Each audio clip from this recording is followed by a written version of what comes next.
Merhaba sevgili izleyenler. TV 2020 ekranlarında Gündem Özel programında Diyalog Medya Genel Yayın Yönetmenimiz Reşat Akar'la beraberiz. Gündemi değerlendireceğiz. Evet, bugünkü konu başlıklarını hızlıca özetleyecek olursam.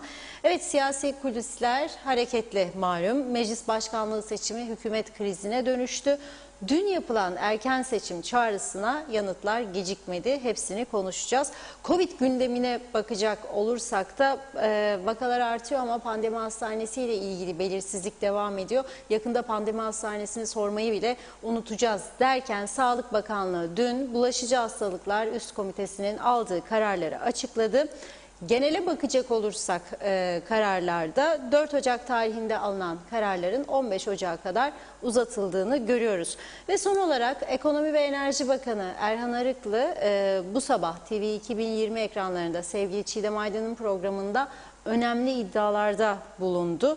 Konuyu açacağız. KÜPTEK Eski Yönetim Kurulu Başkanı Sayın İsmet Hakim bizimle birlikte olacak. Hepsi ve daha fazlasıyla Gündem Özel'e başlıyoruz. Evet Sayın Akar, merhabalar. Merhabalar Funda Hanım. Herkese hayırlı günler dileyerek başlayalım. Evet, tabii meclis başkanlığı seçiminde Ulusal Birlik Partisi iktidarın büyük ortağı kendi adayını ikinci kez ve 3 tur tabii olmuş oldu. İlk seçimde 1 tur, dünkü seçimde 2 tur yapıldı. 3 turda seçtiremediği için o anda Sayın Ersan Saner Başbakan muhalefet partilerine erken seçim çağrısı yapmıştı. Ve bu tabii gündeme bir anda bomba gibi düştü. Ama kiminle konuşursak konuşalım, sokaktaki vatandaş olsun, önemli kurum kuruluşların temsilcileri, yöneticileri olsun, herkes erken bir seçimin bu ülkenin menfaatine olmadığını söylüyor. Çünkü sorunlar diz boyu gidiyor. Ve bugün de Kuzey Kıbrıs Toplu Taşımacılar Birliği ziyaretimize geldi. Yani daha kısa bir süre önce öğleden sonra onları dinledik. Mart ayından beri tek kuruş gelir sağlayamayan taşımacılar vardır bu ülkede. Tek kuruş. Ve şimdi onlar da hemen hepsi turizmin ölmesiyle bu ülkenin de öldüğünü artık kabul eder durumdalar. Yani daha önce turizmin bu ülkeye ne faydası vardır ya, işte geldiler de yaptılar, otellerde çalarlar, vururlar falan diyen o kesime en etkili cevabı artık bu turizmden zarar görenler verecektir. Çünkü tüm sektörler bu sadece turistik eşya satan insanlarımızı kapsamıyor. Otellere yiyecek satan, eşya satan, temizlik malzemesi satan, havaalanından aldığı turisti otellere taşıyan, insanlarımızı çarşıya götüren, dolaştıran, gezdiren, turistik yerlere götüren otobüs işletmecileri, taksiciler tümü, bütün sektörler A'dan Z'ye etkilenmiştir ve bunun artık çok ciddi sıkıntılar yarattığı ortada. Kuruş para kazanamadıkları gibi büyük paralar yatırdıkları, sermayelerini koydukları, bankalardan borçlanarak aldıkları araçlar, gereçler de yolların kenarlarında atıl vaziyette duruyor. Şimdi banka borçları, taksitleri nasıl ödenecek diye bunu düşünüyorlar. Bu arada tabii biz programa girerken Ulusal Birlik Partisi'nin bugün ülke gündemi bakınız neyle? Ülke gündemi 10 gündür meclis başkanlığı seçimiyle meşgul. Ne pandemidir, ne taşımacıların krizidir, ne otelcilerin krizidir, ne esnafın batması, iflas etmesidir, ne o ne bu. Sadece seçim, makam. Yani neyse bu iş çözemedik. Cumhurbaşkanlığı seçiminden başladık, pandemi krizinde bitti, hükümet krizi, 2 ayda hükümet kurulması, güven oyu aldıydı, alamadıydı. Ondan sonra arkasından meclis başkanı seçildi, seçemediydi ve bu gelişmeler karşısında erken seçim. Şimdi Ulusal Birlik Partisi'nin bugün Merkez Yönetim Kurulu toplandı ve biz programa girerken az önce sonuçlandı. Şöyle diyor, UBP'den bir arkadaşımızın mesajı, Parti Genel Başkanı ve Başbakan Sayın Ersan Saner yetkilendirildi diyorlar. Görüşme yapacak gene meclis başkanlığı için herhalde. Ama hodri meydan çağrısı vardı dün, ne olacak bilmiyorum. CTP ise bir karar aldı bugün. Erken seçim önerisini değerlendirdi ve bu kaostan çıkabilmek için en geç Nisan ayı içinde seçime gidilmesi çağrısında bulundu Cumhuriyetçi Türk Partisi. Bu bana neyi hatırlattı biliyor musunuz? Bu bana Sayın Hüseyin Özgürgün'ün daha önce başbakan iken durup dururken bir anda yaptığı erken seçim çağrısıydı CTP'ye yine o zaman. 11 Ekim 2017 akşamı Ulusal Birlik Partisi'nin resepsiyonunda birkaç tüple viski götürüldükten sonra bir de kalabalık insanların karşısında kürsüye çıkmıştı. Hüseyin Özgürgün UBP'nin genel başkanı ve başbakan iken durup dururken hiçbir sebep yokken hodri meydan demişti CTP'ye, seçime gidelim. O günü sizlere hatırlamak istiyorum. Hodri meydanı birlikte izleyelim. Ulusal Birlik Partisi Genel Başkanı olarak bu salondan çağrı yapıyorum. Sayın Erhürman, tarihi desen koy, yürü erken seçime gidelim. Asla içim.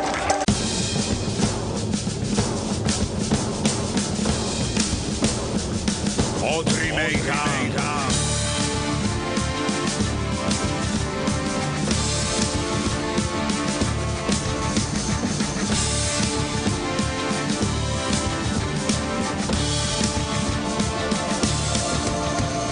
Hodri meydan, hodri meydan.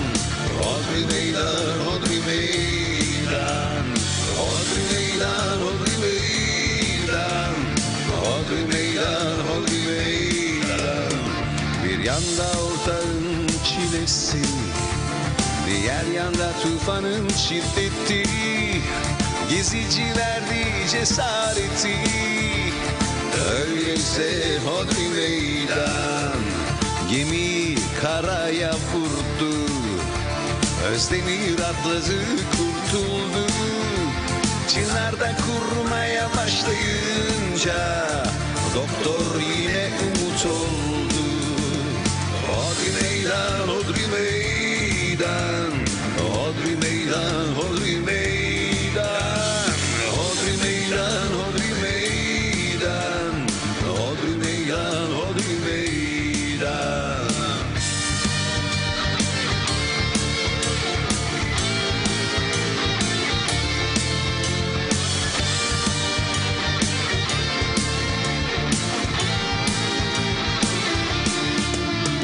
Kudret diyor haydi mahalleye, Cemal güveniyor reise. Çakıcı küprüyor her yerde, yeniden doğanlar sahnede. Güneşin etrafı bulutlandı, şimşek çaktı, yağmur yağdı. Beklemeye tahammül kalmadı. Öyleyse hodri meydan. Hodri meydan, hodri meydan. Hodri meydan, hodri meydan. Hodri meydan, hodri meydan. Hodri meydan, hodri meydan. Ulusal Birlik Partisi Genel Başkanı olarak bu salondan çağrı yapıyorum. Sayın Erhürman, tarihi desen koy, yürü erken seçime gidelim. Bugün ikinci kez 27 red olayı söz konusudur. Dolayısıyla benim muhalefete önerim en kısa zamanda bir seçim tarihini belirleyelim ve bir erken seçimi gerçekleştirelim olacaktır. Bununla ilgili prosedür neyse bir an önce uygulamaya koymayı biz Ulusal Birlik Partisi olarak öneriyoruz. Saygılar sunuyorum. Teşekkür ederiz Sayın Bey. Evet, görüntüleri izledik, klibi de izledik. Sizde de yeni sıcak bilgiler var. Buyurun Evet, şimdi Reşat Bey. Ulusal Birlik Partisi 13 kişilik Merkez Yönetim Kurulu toplantısında ikiye bölünmüş üyeler ve bir kısmı erken seçime destek verirken bir kısmı erken seçime karşı çıkmış. Onun için her zaman yapıldığı gibi zaman kazanma yöntemlerine başvurularak bir seçim komitesi kurulması kararlaştırıldı. Neler var bu ülkede, neler? Bütçe komitesi var, yolsuzlukları araştırma komitesi var, akaryakıt komitesi var, KTY komitesi var, efendime söyleyeyim yasa yapma komitesi var, sosyal ilişkiler komitesi var, aday saptama komitesi var, seçim komitesi var, var oğlu var, herkes komite. Cumhurbaşkanı'nda da galiba 10-15 tane komite kuruldu şimdiye kadar. Allah artırsın bol bol. Bu demokrasi demektir. Ne kadar çok komite, ne kadar çok yönetici, ne kadar çok atama o ülkede demokrasinin varlığının göstergesidir. Dünya tanımasa da bizi, biz dünyaya meydan okuyan, dünyaya da hodri meydan çekebilecek bir toplum olduğumuzu göstermiş olduk ne yazık ki. Ama çıkan karar da şu oldu: meclis başkanını önce seçelim, da sonra erken seçimi komitede görüşsün bakalım olabilir mi olamaz mı? Toplumun aklını karıştırdık zaten. CTP de size şimdi hodri meydana görüyorum dedi restinizi. Buyurun Nisan'da sandığa gidelim dedi. Çünkü akıllı bir karar aldı CTP. Çünkü Ulusal Birlik Partisi'nin bu halini görünce darmadağın her taraf, bir meclis başkanı seçemedi, parti içinde milletvekilleri her tarafa dağılmış vaziyette. Hadi gel gidelim dedi. Hiç olmazsa 2 UBP'den düşerse 2 CTP artar belki, veya 3 UBP düşerse 3 CTP artar belki, veya ne bileyim daha farklı şeyler herkes düşünüyordur. Ama Ulusal Birlik Partisi Merkez Yönetim Kurulu'nun kararı bir seçim komitesinin kurulması ve bu seçim komitesinin tartışma yapması. Üyelerin bir kısmı erken seçime evet, bir kısmı hayır. Çünkü öncelik pandemidir. Ülke bunu kaldıracak durumda değildir diyor. Dolayısıyla 2'ye bir bölünmüşlük var. Ama 3. bir isim aday gösterilsin diye de bir öneri oldu ve bu öneriye de sıcak baktıkları belli. Kim olacak? Resmi Hanım olmaz tabii artık. Zorlu Töre Bey de başında 2. geldiydi de oydu buydu. Şimdi 3. isim önerisi ortaya çıkmış. Baksınlar en uygun kim ise, çünkü Cumhurbaşkanı'na vekalet edecek, 3. ismi çıkarsınlar bakalım. Belki bu kez mecliste en fazla oyu o çıkaracakları kişi alabilir. Denemekle hiçbir zarar yok. Denemekle devam edebiliriz yolumuza. O yüzden de işte ikinci bir hodri meydan dönemine girmiş bulunuyoruz. Ama kim ne isterse desin, hepimiz karşı olduğumuzu söylemekle birlikte bu ülke bu şekilde gidemeyeceği de belli. Dolayısıyla bir erken seçim, zaten Eylül ayı için koalisyon ortakları Eylül veya Ekim diye karar almışlardı. Bu Ekim veya Eylül'ün öne çekilebileceği anlaşılıyor. Bu şekilde gitmeyeceği de belli. Yani daha bütçesi onaylanmadı, 2021 bütçesi, ve çok ciddi sıkıntılar var ülkede. Gelirlerde çok ciddi azalma vardır. O yüzden de insanlar tabii ki çözüm üretemeyen bir iktidar da istemez doğal olarak. Hükümet ortaklarının da ciddi sıkıntıları var. Bazı konularda yol alamıyorlar. Bu arada ne kadar devam edeceği belli olmayan hükümetin atamaları var. Yeni yeni isimler çıkıyor ortaya. Bunları görünce tabii ki üzülüyoruz. Üzülüyoruz. 3 yıldır mesela Dışişleri Bakanlığı'nda müsteşarlık yapan ya müdürlük yapan bir adam alınıyor görevden, yerine başka birisi getiriliyor. O alınan görevden gidiyor. İşi zaten 3 yılda ancak alışmış, ancak bir motivasyon kazanmış. Hemen değiştiriliyor yeni bir arkadaş. Şimdi bu arkadaş da eğer ki bu ülke 3 ay sonra seçime ederse 3 aylık Dışişleri Müsteşarı ya müdürlüğü ne getirecek o arkadaşa da ve bu ülkeye ne getirecek, ne götürecek? İyice hesaplanması lazım bunların. Diğer bakanlıklarda sırada bekleyenler var. İsimler geliyor, gidiyor, değiştiriliyor. Nasıl bir düzen sağlayacağız? Gerçekten çok önemli bir konudur bu. Bunu görerek artık bir takım siyasette değişimleri de tartışmamız gerektiği inancındayım.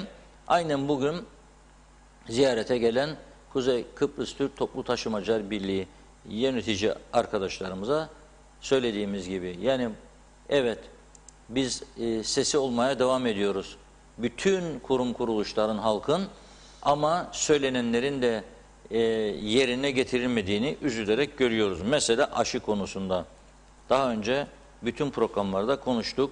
bir aşılanma programının yapılması gerektiği ve insanların bu konuda hazırlanması gerektiğini söyledik. Güney Kıbrıs'ın Nisan ayında aşılama programının büyük bir kısmını, en azından 200 bin kişinin aşılanmasını tamamlayacağını ve 1 Mayıs itibariyle de tam olarak açılıma gideceğini söyledik. Bizde şu ana kadar hangi merkezlerde aşı yapılacağı, aşıların ne gün geleceği, ne zaman başlanacağı uygulamaya bu konuda hiçbir program ve proje görmedik. Çalışma yapılıyor. 28 falan isimler, 28 bölge dendi, isimler açıklanmadan. Öncelik huzur evleri dendi.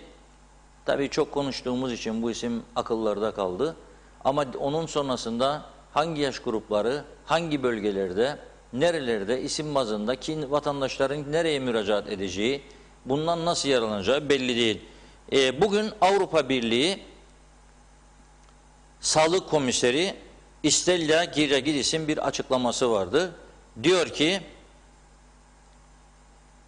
400 milyon euronun üzerine 100 milyon euro daha ilave ederek 500 milyon euroluk bir bütçeyle üye ülkelerde herkesin aşılanması sağlanacak.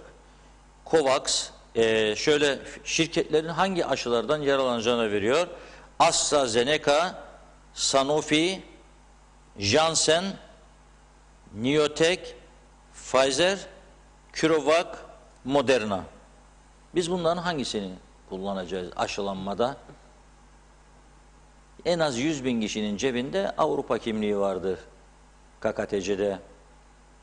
Yani Forever TRNC diyenlerde de vardır. 100 bin kişide en az Avrupa kimliği vardır. Oturduğumuz üzerindeki toprağın tamamı da Avrupa toprağıdır. Türkiye Cumhuriyeti Cumhurbaşkanı Sayın Erdoğan da Türk milletinin, Türkiye'nin geleceğinin Avrupa'da olduğunu söylüyor son günlerde üzerine basa basa. Şimdi biz bu aşılama uygulamasının dışında mı kalıyoruz? İçine girecek miyiz? Gireceksek nasıl gireceğiz? Cumhurbaşkanının dün Bayan Lut'la görüşmesinde bu konu gündeme geldi mi? Bilmiyoruz. Avrupa Komisyonu'nun Kıbrıs temsilcisiyle birebir bu konu görüşüldü mü, talep ettik mi? Almanya Büyükelçisini Avrupa'nın büyüğü ve kısa bir süre öncesine kadar dönem başkanı Almanya'nın Büyükelçisini davet edip bu konuyu ele aldık mı? Bir programlama yaptık mı? Taleplerimizi ilettik mi? Buna hakkımız vardır. Hiçbir şekilde kimse bu hakkımızı göz ardı etmemeli ve biz bunu talep etmeliyiz. Ben buradan bir kez daha bir vatandaş olarak çağrı yapıyorum. Hakkımızı talep etmelidir KKTC'yi yönetenler. Yapmıyorlarsa başta büyük örgütlerimize, ticaret odamıza, sanayi odamıza, otelciler birliğine, KıTSAB'a, İŞAD'a çağrı yapıyorum buradan. Mektuplarını hazırlasınlar, ortak bir deklarasyon. Çünkü siyasi kanattan artık bekleyemeyeceğimize göre bu tür atılımları talep etsinler. Gerekmesi halinde sınır kapılarında kurulacak gezici sağlık merkezlerinde aşılama çadırları içerisinde başlasın bu aşılar. Aksi halde onlar en geç Mayıs'ın başında tam açılıma giderken biz tam kapanmaya gitmeyelim. Yetişir zaten bugüne kadar çekilen sıkıntılar. Hiç olmazsa bundan sonrasını sağlama alalım. Bu örgütlere çağrımdır. Yeter artık bu sessizlik, bu sakinlik, bu korkak ürkek yöneticilik, yönetim anlayışlarınız yeter. Sizlerin üst kademedekilerin işleri tıkırında giderse veya az bir kayıpla devam ediyorsa sizin temsil ettiğiniz üyelerin tümü can çekişir haldedir.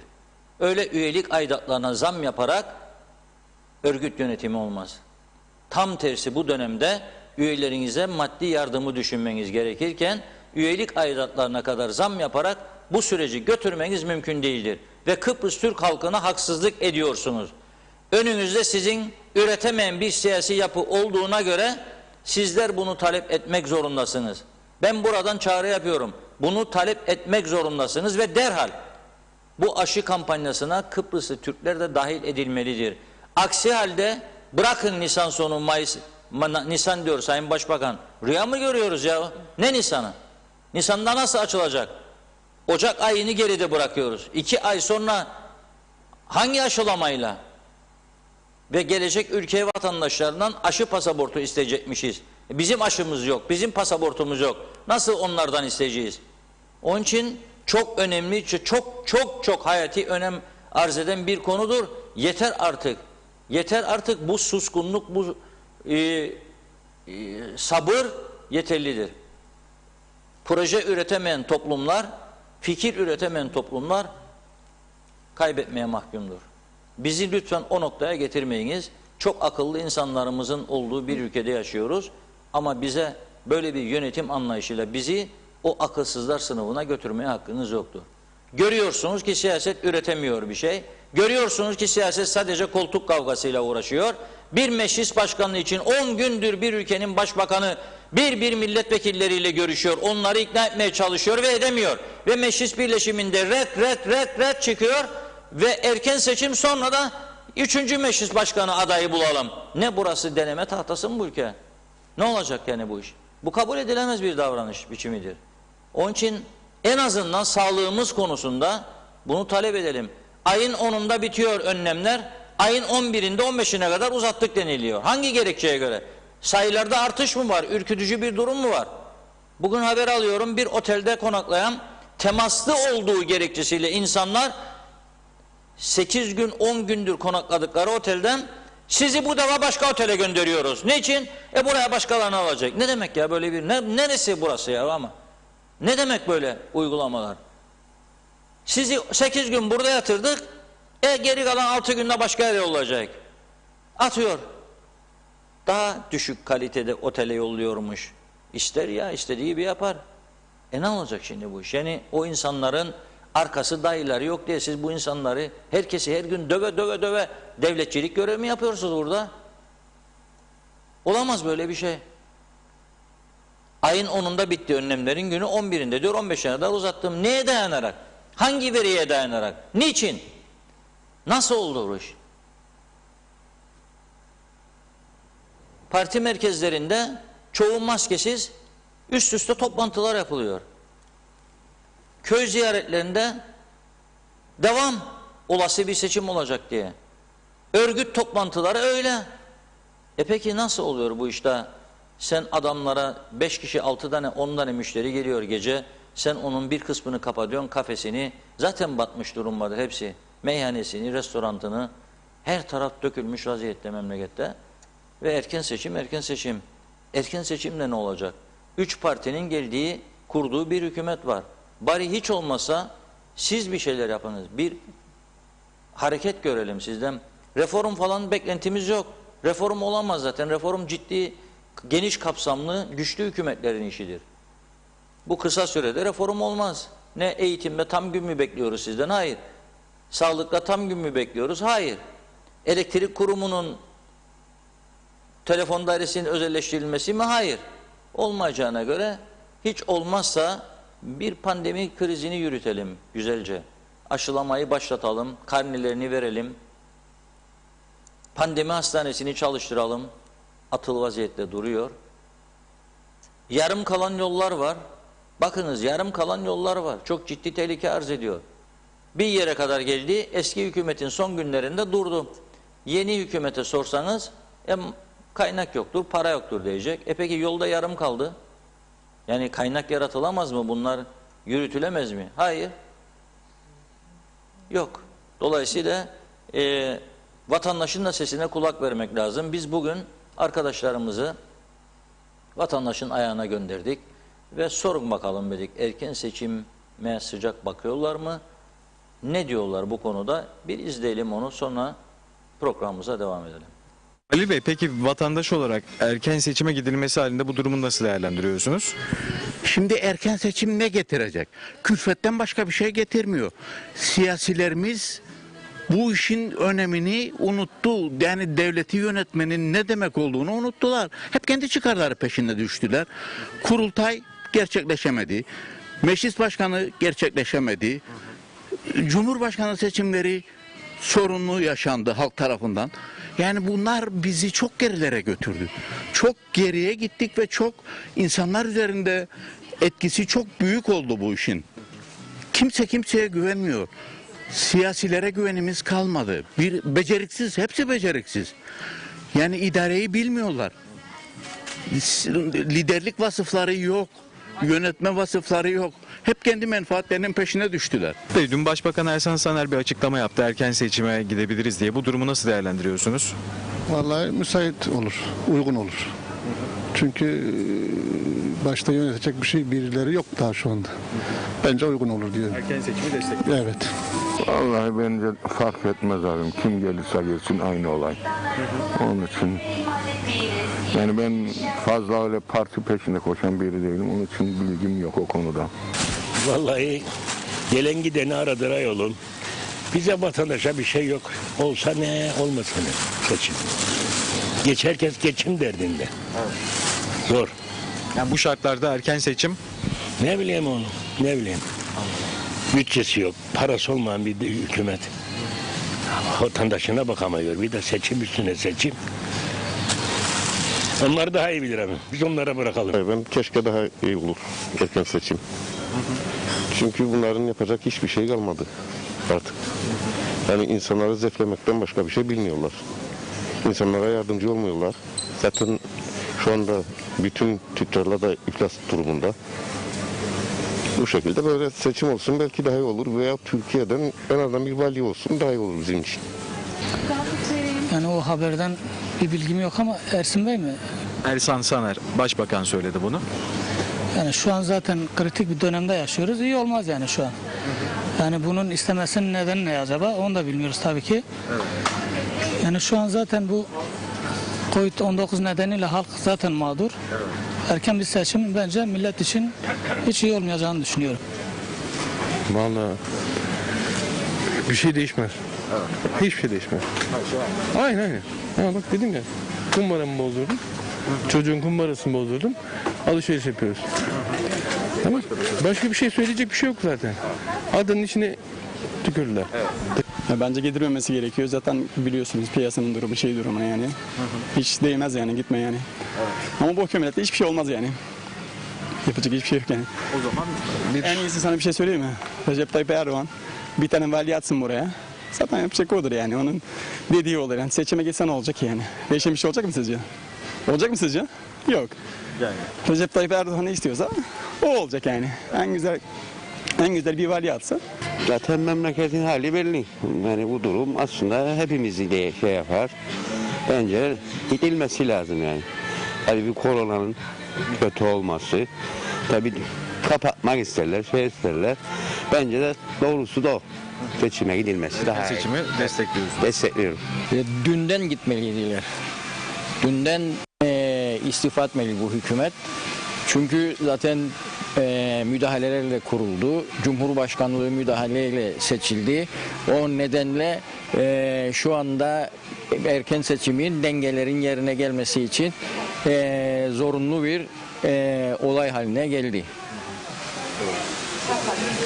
Evet. Evet.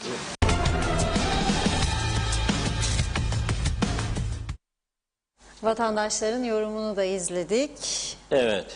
Kimisi vali diyor, kimisi Evet.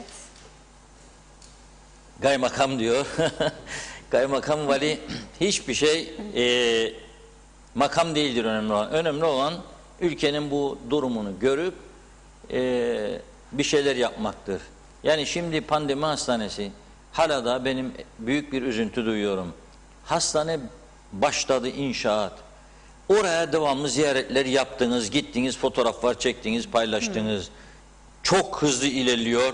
Sağ olsun Anavatan. Çok hızlı ilerliyor. Sağ olsun Anavatan. Baktınız, gördünüz, ben de geçtim oradan birkaç defa. Ağaçlar bile hazır gelmiş, dikilmiş, etrafının yeşillendirilmesine kadar. Gelmiş koca Türkiye Cumhurbaşkanı 7 uçakla hastanenin açılışını yapmış. Siz hala daha bana bugün diyorsunuz ki Ocak ayı içerisinde Kamu Hizmeti Komisyonu'ndan rica ettik de münhal açtık da açsın bize de hemşire alalım 100 tane açığımız vardır diyorsanız ben bu krizin iyi yönetildiğini kabul edemem vatandaş olarak. Kabul edemem. Ama bu sıradan vatandaşların harekete geçmesini, tepki göstermesini gerektiren bir olay değil. Her ülkenin gölge kabinesi vardır. Her ülkede iktidara talip olan siyasilerin gölge bakanları vardır. Takip eder, icraat yapar.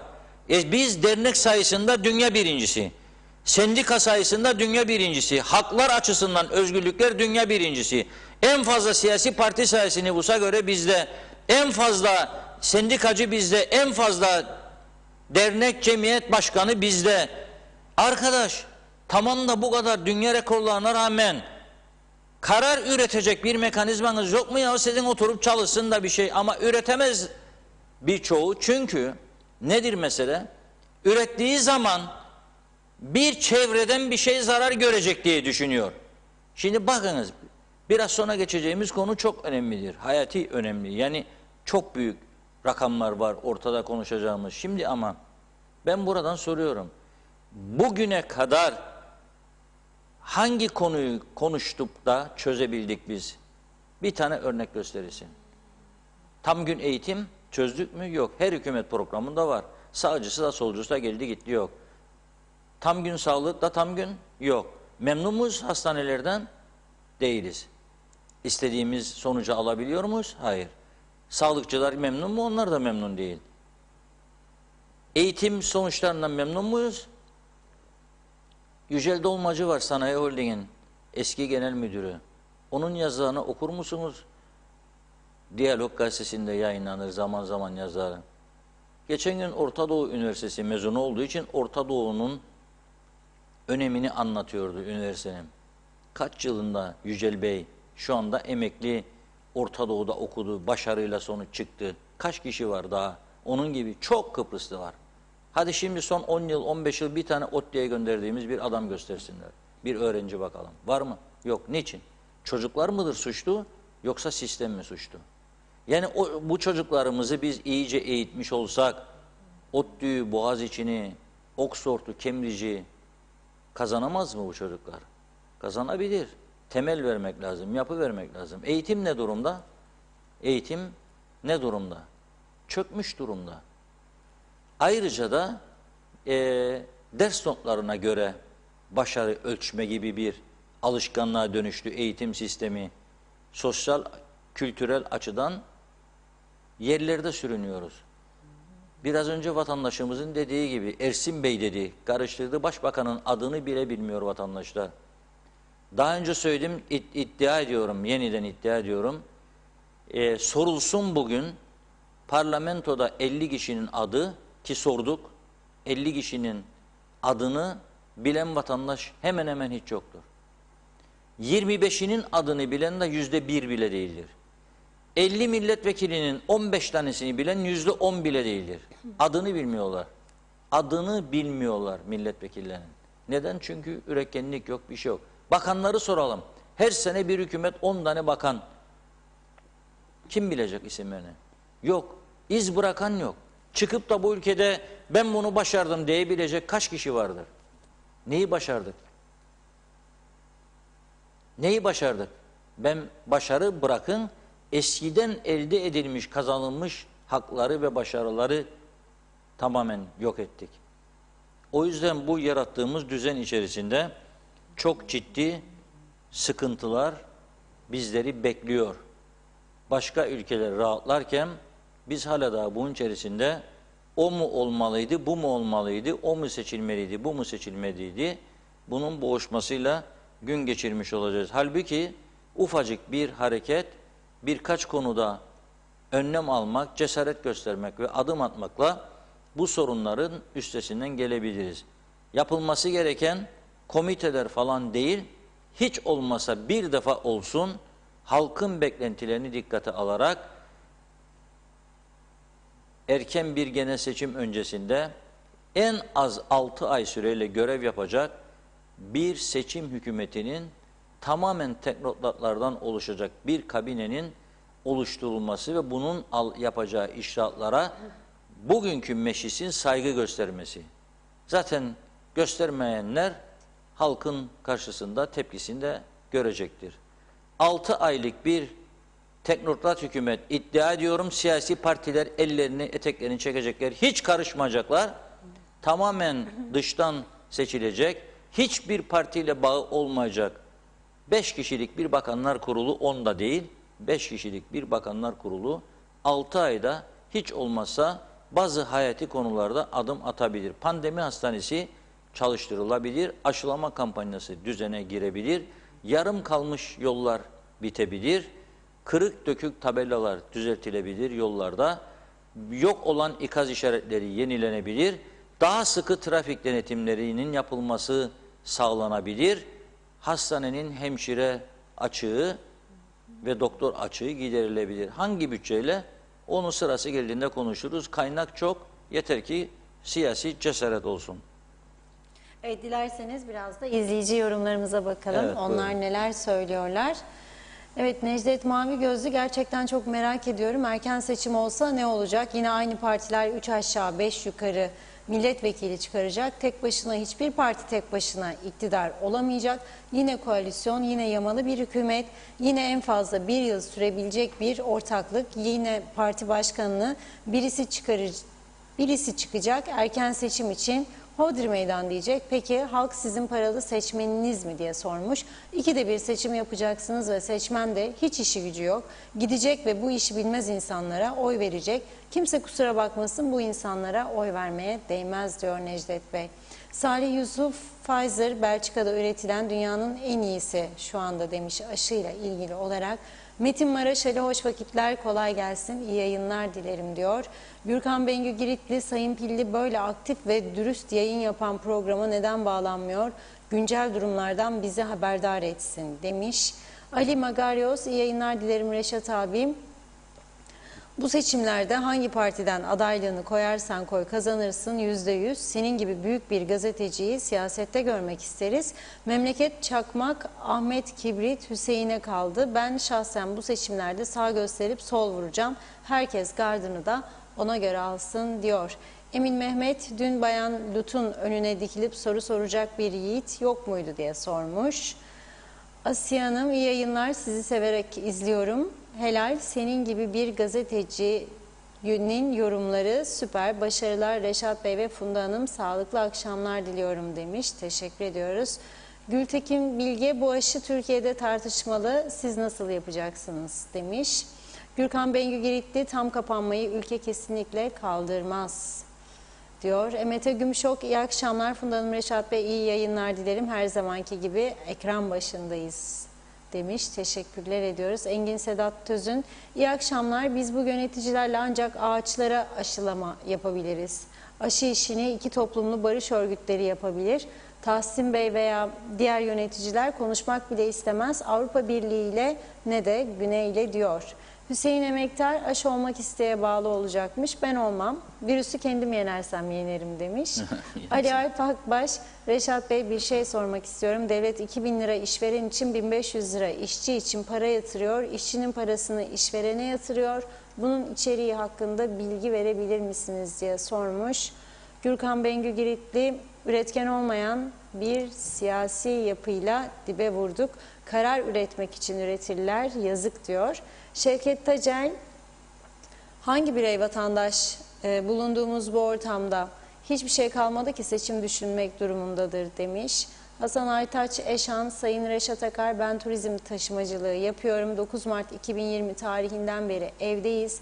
Ne hükümetçilik oynayanlar bizim olduğumuz tarafa bile bakmıyor. Bu ülkenin veli nimeti olan turisti taşıyan araçlarımız çürümeye yüz tuttu ve yetkililerden henüz bir hareket yok. Bütün derdimiz bir meclis başkanını seçemeyen hükümet. Şimdi de erken seçim derdine düştük. Bankalar kapımızda alacaklarını istiyor.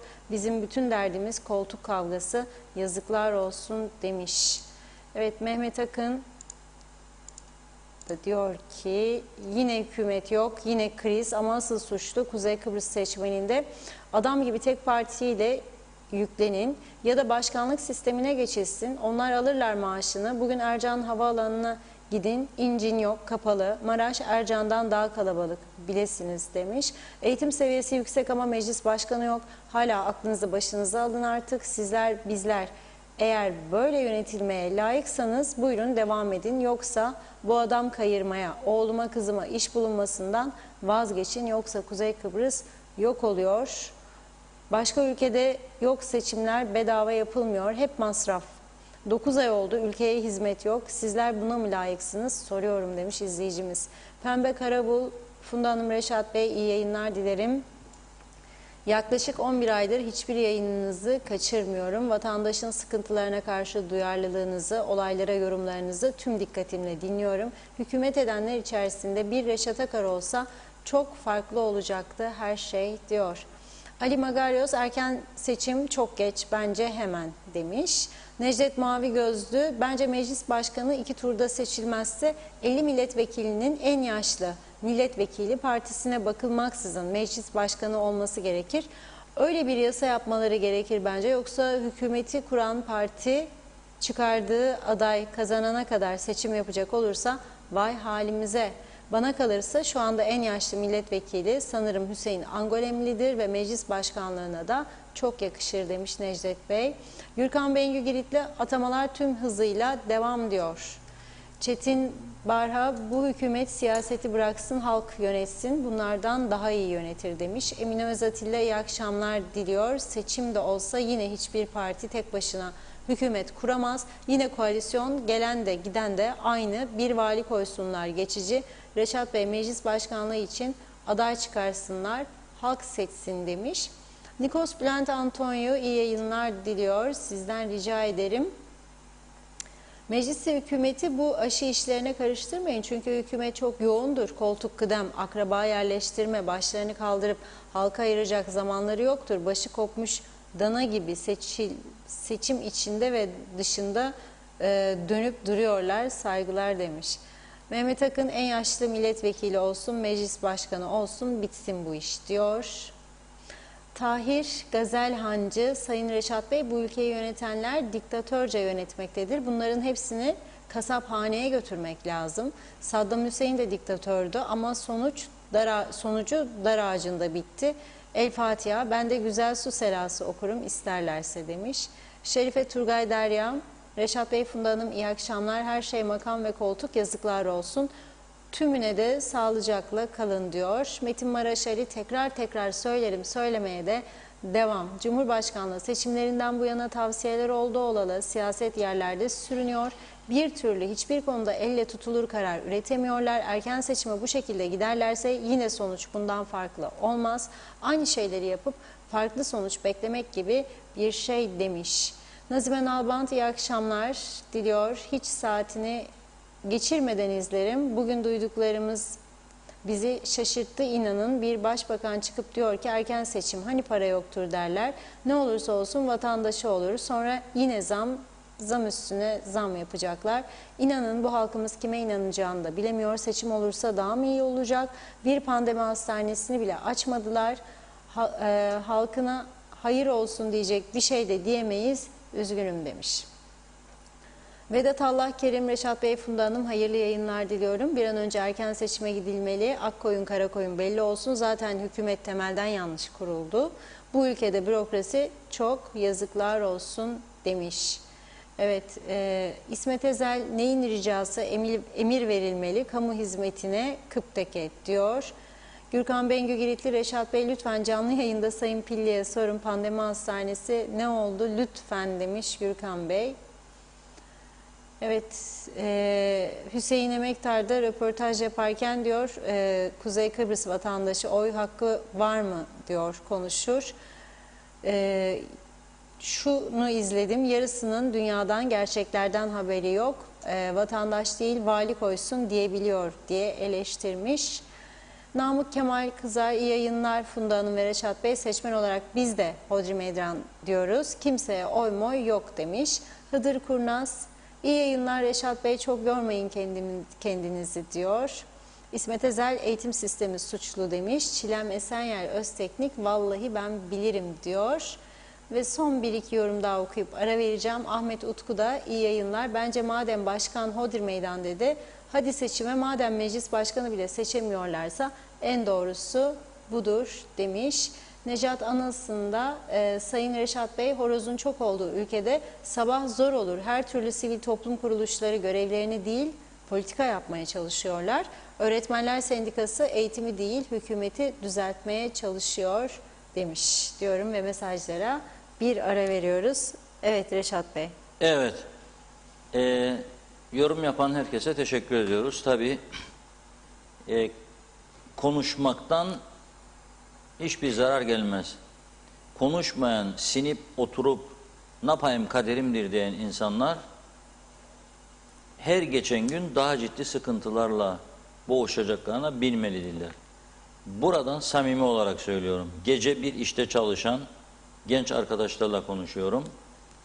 Gündüzleri de inşaat alanlarında meslekleriyle hiç ilgisi olmadığı halde düz işçilik yapmak için büyük çaba sarf ettiklerini görüyorum. Yani onu da bulamıyorlar. Herkes de bulabilen gidiyor. Gittikten sonra bir başka arkadaşına yardımcı olmak için ustasından rica ediyor. Bu arkadaş da gelsin. 50 lira mı verirsiniz günde, 60 lira mı, 70 lira mı fark etmez. Gelsin çünkü geçinecek durumda değildir diyor. Bütün sektörlerde bu büyük sıkıntının giderek artmakta olduğunu görüyoruz. Şimdi kamuda çalışan hiç kimseyle bir derdimiz yok. Kamu tabii ki olacak, devletin memuru da olacak, devletin kendi işçisi de olacak. Ama bir devlet kendisinin sorumluluğu altına aldığı kamu çalışanlarının maaşını ödemekle mükellef olduğunu düşünüyorsa çalışmayanları da ödemek zorundadır. Dünkü programda Güney Kıbrıs'ın 350 ile 450 milyon euro arasında tutacak yeni paketinin içeriğini açıklamıştım. 9 kişiye kadar personel istihdam eden işletmelere o personelin botro üzerinde görünen maaşı neyse %100'ünü ödeyecek. Bu kesin karar. 2, kapatılan işletmelere belirli bir miktarda gösterdiği gelir beyanına göre ciddi bir oranda mali yardım yapılacak. Bunu yani yazdık tahtaya da al haftaya değil, anında bunu ödeyecekler. Bu ay sonunda bu insanlar bu paralarını alacaklar kayıplarına. Buna rağmen Rum basınında insanlarda ciddi bir fakirleşmenin oluştuğu, ciddi sıkıntıların başladığı yönünde yazılar var. Neden? Neden? Çünkü o 9 kişinin üzerindeki 9 kişi çalıştıran küçük işletmenin üzerinde işçi çalıştıranlar var. O şirketlerin piyasaya mal arzları ve elde ettikleri gelirlerde ciddi düşüşler başladı. Neden? İnsanlar çünkü sokağa çıkamıyor, eğlenemiyor, alışveriş istediği gibi yapamıyor, para harcayamıyor. Ve belli bir sıkıntı başlıyor o sektörlerde. Onlar da çalışanların ücretlerinden kesiyor veya işçi azaltmasına gidiyorlar. Doğal olarak işler azaldığı için ve bu da ciddi bir sıkıntı yaratıyor. 2, turizmde bizim gibi kayıpları var. Onlar da dün İrfan arkadaşımız Larnaka'da yaşıyor. Orada havaalanındaki uçak bilgilerini göndermişti. Okuyamadım. Mesela dün 8 tane uçağın indiğini söyledi. 50-60'a kadar çıkmıştı bu. 8 uçak indi Larnaka'ya bugün dedi. Her şeye rağmen uçaklar geliyor, gidiyor az sayıda da olsa. Ama planlı bir sağlık politikası yürüttükleri için bir de ekonomik politika onların Nisan sonundan itibaren Mayıs'ta yeniden bir toparlanma sürecine gireceklerini anlayabiliyoruz. Bizim böyle bir durum yok. Bizim geçen gün Kıbrıs Türk Seyahat Acentleri Birliği Başkanı Sayın Orhan Tolu'nun Başbakanı ziyareti vardı. Oradaki konuşmaları izledim. Bir vatandaş olarak baktım. Ne bekliyorsun be Orhan Bey dedim bu ziyaretten de boşuna vakit harcıyorsun. Bir tane bilet satmadık diyor acenteciler olarak diyor. Seyahat yok, uçaklar durdu. Tabii satmasın. Bir tane bilet satmadık diyor. En mağdur olan kesim bizik diyor. Sayın Başbakan da diyor, sizin en mağdur kesim olduğumuzu evet biz de görüyoruz, biliyoruz diyor. Bu biliyoruz diyor. İşte diyor yakında diyor Türkiye ile ana vatanla imzalanacak yeni ekonomik protokol konusunda Bu konu da ön planda ortaya konacaktır gibisinden laflar. Ben buna ne derim biliyor musun? Senin önünde ekmek var, bıçak var, et var. Al bunu taksim et. Sen bunu taksim etmesini bilmiyorsun, bırakıyorsun, atıyorsun birinin önüne. Al ya ben mi uğraşacağım bunu şimdi taksim edeceğim diyorsun. O öteki alamayanlar da sana geldiği zaman bekle bakalım yeni parti gelirse o partinin sana vereceğim diyorsun. Budur bunun özeti. Ne bekleyeceksin sen şimdi? Ersan Bey zaten Allah yardımcısı olsun 10 gün 15 gündür meclis başkanı seçtirecek diye uğraşıyor. Kendi partisinin milletvekillerine söz geçiremiyor. Her gün toplantılar yaptı, çağırdı, rica etti, anlattı önemini. Ülkenin durumu bu dedi, böyle dedi, şöyle dedi, öyle dedi. Kendi partisinin milletvekillerini ikna edemedi. Ülkemizin maalesef üzücü de olsa gerçeği bu. Bugün geldiğimiz nokta bu. O nedenle de siyaseti düzeltmek için seçim yasasını değiştirecekler. Siyasi partiler değiştirmeleri lazım. Her isteyenin siyasetçi olamayacağı bir yapılanmaya gitmesi lazım bu ülkenin. Ama onu yapabilmek için de siyasi partileri ve siyasetçileri zorlayacak bir medya gücünün oluşması lazım. Var mı? Yoktur. Bizim içimizde de çok ciddi sorunlar var. Medyada parçalanmış durumdadır ve keşke duymasaydım. Biraz önce ziyaretimize gelen arkadaşlardan da duyduklarım var. Yani ödeyin şu kadar da yazılsın bu haberiniz. Biz de bu duruma geldiysek o zaman bu ülke kimden umutlanacak? Yani nasıl umutlanacak? Medya ve siyaset eğer toparlanmazsa, düzene girmezse yasal zorlamalarla olsun denilmesi lazım bu. Düzene girmesi lazım. Ondan sonra umutlanabilmemiz lazım ülkemizden. Ve geçiyoruz çok önemli bir konuya. Sayın Erhan Arıklı, Çiçeğiburnunda Ekonomi ve Enerji Bakanımız. Bugün Çiğdem Hanım'ın konuydu TV 2020'de. Seçim konusunda da söyledi. Erken seçim dedi hükümet ordu olarak. Biz söylemiştik dedi. Eğer Resmiye Hanım yine seçilemezse o zaman kaçınılmazdır. Eylül'deyiz. Seçimin hemen yapılması lazım. Mart, Nisan yapılması lazım. Bugün o duruşunu sergiledi Erhan Bey. O kısmını geçiyorum. İkinci kısım. Maaşların ödenmesinde zorluk yaşanabileceğini söyledi. Program sonrasında bir takım insanlar onu dövmeye başladı. Vay sen misin bunu söyleyen? Vay sen misin fikir karıştı, akıl karıştı? Ne yapmaya karıştırsın? Doğruları söylüyor. Kazanmayan sektörler ödeyemediği için taksitlerini veyahut da mal çekmediği için fazla gümrükten de gümrük vergisi vermediği için devletin gelirlerinde azalma olması doğaldır. Bunu kabul etmemiz lazım. Bu acı bir gerçektir. Eğitim kurumlarını kapattığınız adam öğrenci gelmiyorsa, para almıyorsa sana ödeyeceği vergi olmayacak.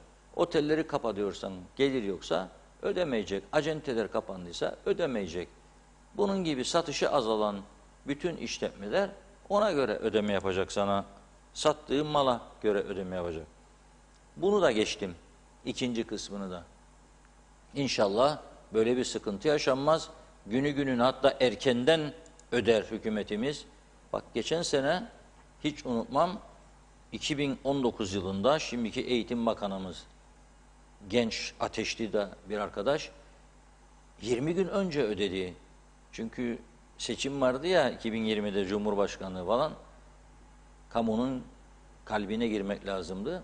20 gün önceden dedi, hodri meydan dedi, alın dedi paraları savurdu. 20 günlük faizi savurulan paranın herhalde bu yarım kalmış yolları bitirmemizi yeterdi. Veya şu anda konuştuğumuz da ne yapacak anam diyerek böyle hayıflandığımız aşı meselesini çözerdi.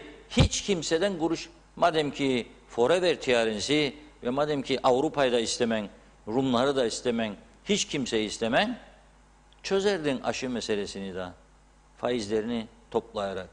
Verdiği arkadaşlar sağ olsunlar, alan memnun, veren memnun, satan memnun. Bir eve 100.000 lira giriyorsa bir ayda 13. maaşlarla, öyle evler var giriyor. ve rica ediyorum, eğer cesaretleri varsa kaç yüz eve 50 bin ve üzeri girmiştir, Aralık ayında açıklasınlar. Hodri meydan. Eğer birazcık cesaret varsa, binde bir, milyonda bir cesaret ve eğer bu ülkeye hizmet etmek için o koltukta oturuyorlarsa, kaç yüz ailenin aileye Aralık ayında 50 milyon üzerine verdiklerini açıklasınlar. Buyurun. Mart ayından beri sıfır gelir olanlar var. Her gün izliyoruz. Sıfır gelir, psikolojik bunalımda insanlar. Hele bir bayan şoför vardı, geldiği işletmeci ve aynı zamanda otobüs şoförü. Arkadaşıyla konuşmuşlar, yılbaşı akşam olacak sofrada diye. Demiş arkadaşı, ma ne etten söz eden yahu demiş kendisine. Ne etten? Ekmek badades yeter de artar bile bize demiş. Yılbaşı gecesi için. Sen bir taraftan böyle çökmüş. Bu pandemi kendiliğinden mi oluştu? Kim yarattıysa bu koronayı çıkardı. Bütün dünya ülkelerine ders verdi toparlanmaları için. Bir tek ders almayan yer kaldıysa Kıbrıs'ın kuzeyidir. Bir tek burası. Verme demiyorum sana. Ama sen zamanında yasa dışı bir şekilde haksızca, adaletsizce, insafsızca kendilerinize para çıkarasınız diye sizler de politikadaydınız. Kalktınız çıkardınız bu uygulamayı ve kalktınız emekliliğine 3 ay 5 ay kala insanları bakan yaptınız, bilmem ne yaptınız. Sırf yüksek ikramiyeler ödeyesiniz diye ve şimdi kazanılmış haktır, geri dönülmez diyorsun bana. 5 bin lira, 8 bin lira, 10 bin lira emekli maaşlarında hiç gözü yoktu, olamaz kimsenin, yoktur hiçbirimizin. Ama bir eve 50 bin, 100 bin, 80 bin, 70 bin giriyorsa Aralık'ta bu pandemi sürecinde da öteki insanlarda aç bırakılıyorsa hiç benim karşıma gelip de halktan, adaletten söz etme. Çünkü senin öyle bir vicdanın yoktur. Bütün siyasileri söylüyorum bunu. Eğer varsa cesaretleri buyursunlar, çıksınlar, desinler bize. Biz Aralık ayında şu kadar emekliye 50 bin ve üzerinde, şu kadara 60 bin ve üzerinde, şu kadara 70 bin ve üzerinde para ödedik. Bunu eğer varsa cesaretleri çıksın açıklasınlar. O insanlar da üzgündür eminim ben. Ama kim reddeder bunu? Ben kedinin önüne koyuyorum şimdi bu bardağı. Ettir bu. Al diye dedim. Kedi sana parça bırakır mı bundan? Yiyecek hepsini de alacak. Yiyemediğinde saklayacak. Yiyemediğinde çekecek bir köşe, sonra oturup onu da yiyecek gene. Başkasına yedirmez. Kendisi yiyecek bunu. Sen bunu veriyorsun bu insanlara. Bu krizde çıkıp da desen ey insanlar, biz böyle bir durumdayız ülke olarak. Kendimiz çok zordayız. İnsanlarımız çok zorda. Bakın mahkemelerde patlamalar var.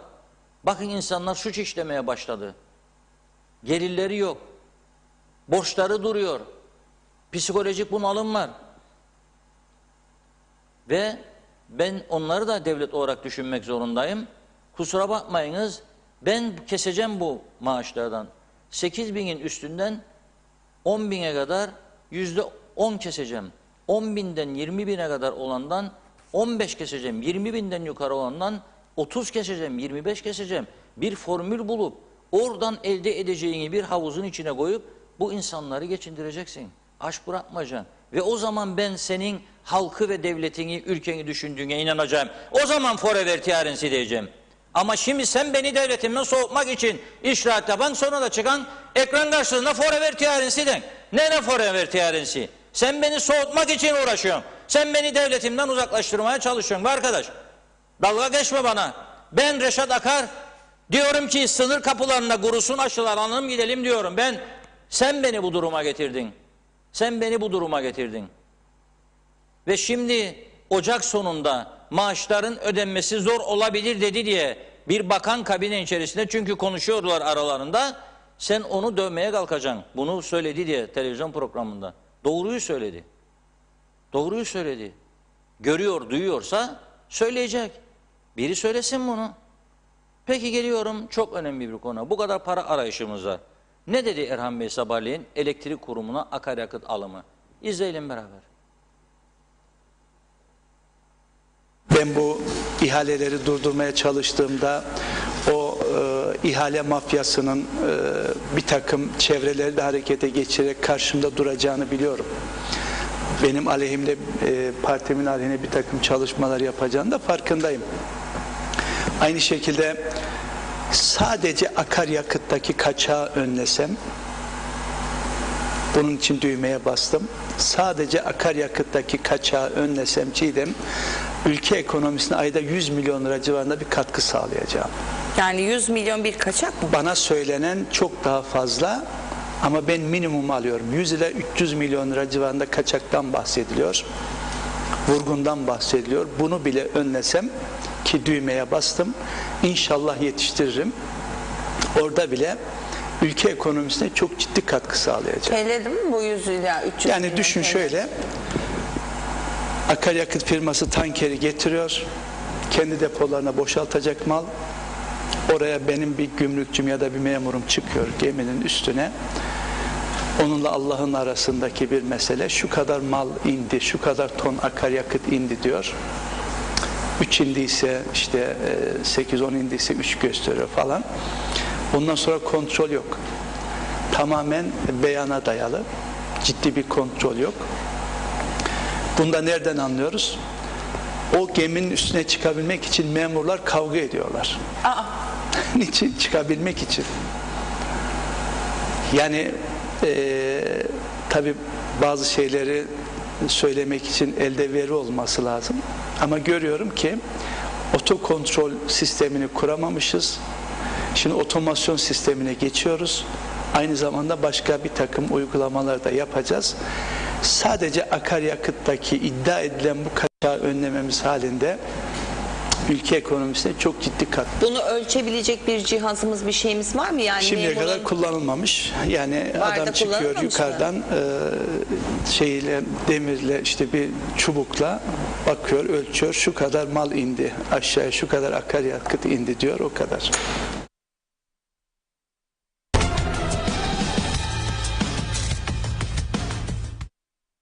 Çok Evet. önemli iddialar. Ne diyor? Bir küçük not kağıdım vardı. Ne diyor Erhan Arıklı Bey? Ekonomiye her ay 100 milyon katkı sağlanabilir diyor. 100 ile 300 milyon arası diyor. Evet. Küçük bir not kağıdım vardı. Getirmedim odamdan herhalde. Bir araştırma yaptım program öncesinde. 1 ton akaryakıtta kalite farkından dolayı, yani olması gereken akaryakıt, ihalede bağlanan akaryakıt kalitesinin altında akaryakıt getirerek her bir tonda 150 dolar fark yaratılıyor. Her bir tonda 150 dolar.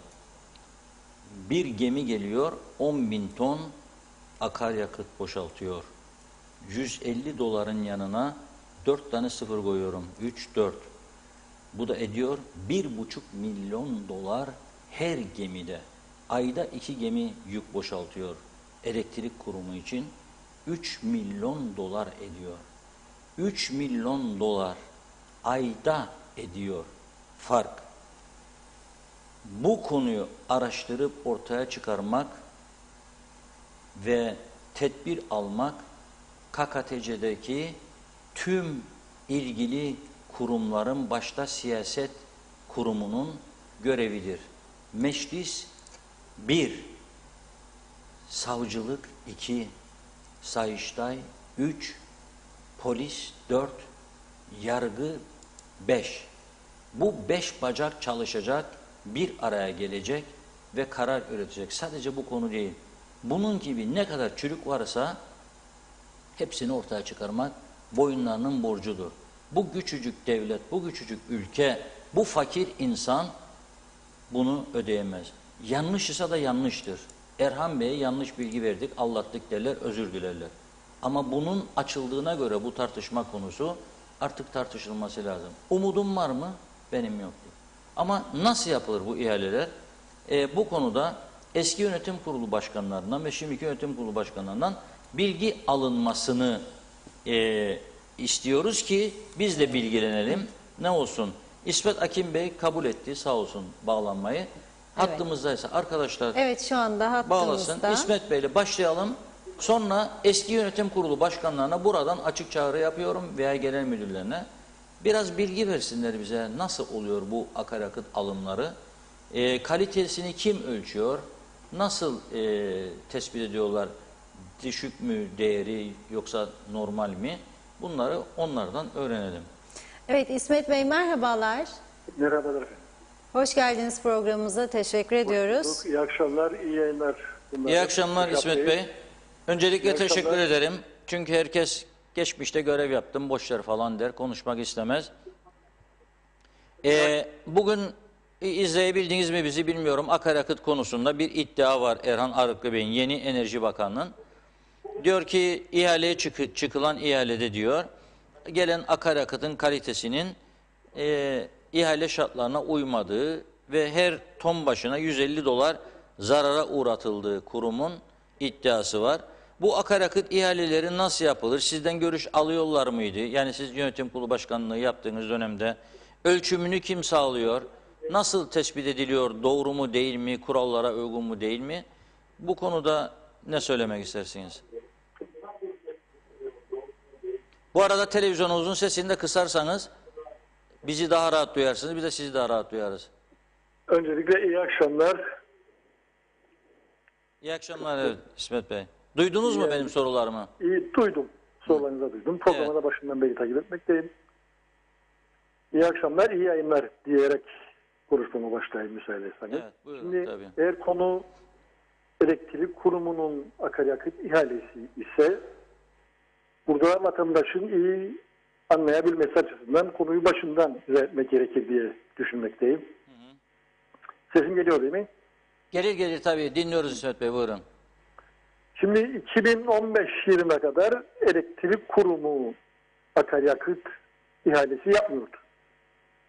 Türkiye'nin bir milli şirketinden direkt olarak alıyordu. Tipik diye bir firmadan. Evet. İhale edilen akaryakıtın taşıması işlemidir. Bugün de aynı şeydir. Yani elektrik kurumu akaryakıt ihalesine çıkmaz. Akaryakıtın taşıması ihalesine çıkar. Evet. Akaryakıtın fiyatı İtalyan borsasında belirlenen fiyat üzerindendir ve elektrik kurumu da almış olduğu akaryakıtı o İtalyan borsasında belirlenen akaryakıt borsa fiyatı üzerinden ödeme yapar akaryakıta. Evet. Dolayısıyla akaryakıtın fiyatı üzerinden ihale değil, akaryakıtın taşıması üzerinden bir ihale söz konusudur. Satın alınan akaryakıtın kalitesini belirlemekse elektrik kurumunun çıktığı ihale teknik şartnamesinde belirtilmiştir. Alacağı akaryakıtın içinde hangi partiküller olacak, hangi partiküllerde olacak, ispekleri nedir?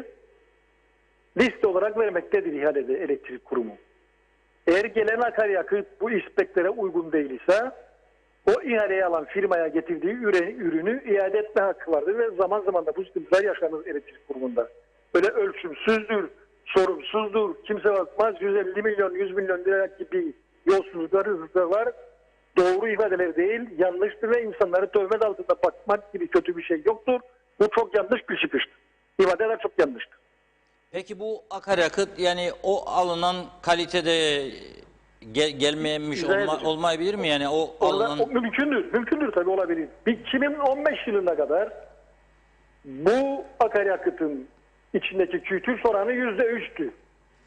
Evet. 2015 yılında Ömer Kalyoncu hükümeti artık ülkeye %3 kükürt içeren akaryakıt gelmemesi noktasında bir karar etti ve o tarihten itibaren ihaleler %1 kükürt içeren akaryakıt alımı biçiminde açıldı. Evet. Ama bu ihale açılırken bile akaryakıtın alımıyla ilgili değil, akaryakıtın taşınmasıyla ilgili verdi. Böyle de isteklerde gelecek olan akaryakıtın %3 değil, %1 kükürt içermesi gerektiği koşulu vardı ihalede. Evet. Bu bedelde bu ihalesi açılan ürünün bedeli de biraz önce dediğim gibi İtalya'daki akaryakıt borsasında belirlen fiyatı. Elektrik kurumu bu akaryakıtın fiyatını İtalya'da belirlen fiyat üzerinden ödemektedir karşı tarafa, firmaya veya müteahhit firmaya.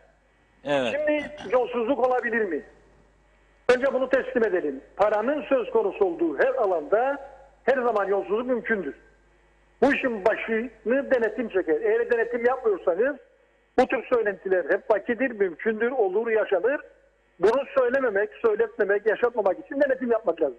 Evet. Eğer denetim yapmıyorsanız bunlar hepsi konuşula gelir ve nasıl gururun yanında yaş odunla yanar söyleminin misali burada hiç ilgisi olmayan insanlar da tövbe altında kalır ve ciddi sıkıntılar yaşanır. Kamuoyu hırpalanır.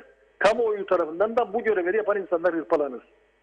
Şimdi ben burada o işi yapan insanları sormak durumunda değilim. Ama sistemi iyi takip eden, denetimin içinden gelen birisi olarak da ifade etmek durumundayım ki bu akaryakıt her yönüyle denetlenmektedir. Hem gelen akaryakıtın miktarı açısından denetlenmektedir. Hem ihaleye çıkılan ispeklerin doğru gelip gelmediği noktasında denetlenmektedir. Ve bu gelen her parçada elektrik kurumunu teslim alan birimi tarafından da tahlil ettirilmektedir. Evet. Şimdi Benim dönemimde bu tahliller Mersin'de yapılmaktaydı. Benden sonra burada yapılmaya başlandı bildiğim kadarıyla.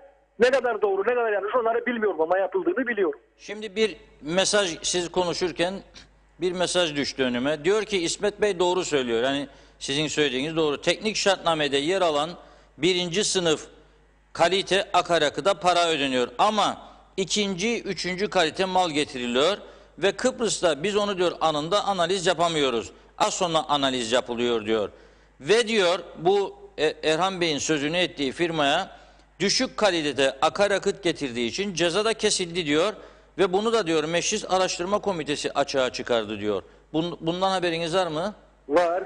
Ben biraz önce zaten ifade ettim. Zaman zaman bu tür yanlışlıklar olabiliyor veya kasti olabiliyor. Veya yolsuzluk da olabiliyor.